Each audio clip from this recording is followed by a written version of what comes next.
Guys, முட்டை mini அப்பம் செய்ய போகிறோம். அதுக்கு தேவையான பொருள் பார்த்துடலாம்.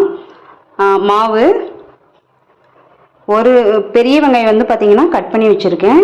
தேவையான உப்பு போட்டுக்கலாம். 3 முட்டை எடுத்திருக்கேன்.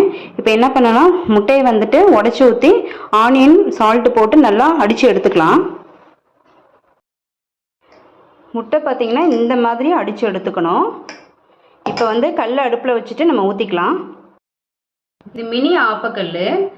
ஸோ இது வந்து அடுப்பை ஆன் பண்ணி வச்சுட்டேன். நல்லா ஹீட் ஆகட்டும். கல் காஞ்சி ஆயில் ஊற்றிட்டேன். இப்போ மாவு போட்டுக்கலாம். கொஞ்சம் கொஞ்சமாக போட்டுக்கணும். ஏன்னா அது மேலே வந்து நம்ம எக்கும் ஊற்றணும். அதனால் கொஞ்சம் கொஞ்சமாக போட்டுக்கணும்.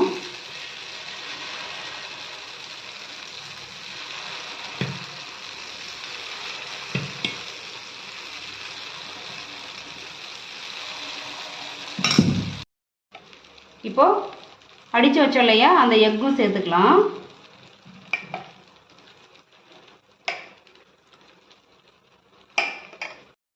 இப்போ எல்லா குழியிலையுமே ஊற்றியாச்சு. ஆயில் போட்டுக்கலாம்.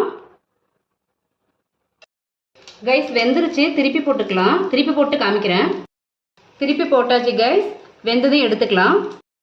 கைஸ், வெந்துருச்சு, எடுத்துக்கலாம். கைஸ், முட்டை ஆப்பம் ஊற்றியாச்சு. கிட்ஸுங்களுக்கு ரொம்ப ரொம்ப பிடிக்கும். இது லஞ்சுக்கும் நம்ம கொடுத்து அனுப்பலாம். இதுக்கு காம்பினேஷன் பார்த்திங்கன்னா நான் தக்காளி சட்னி அரைச்சிருக்கேன். நீங்களும் ட்ரை பண்ணி பார்த்துட்டு எப்படி இருக்குன்னு சொல்லுங்கள். சப்ஸ்கிரைப் பண்ணுங்கள் கைஸ்.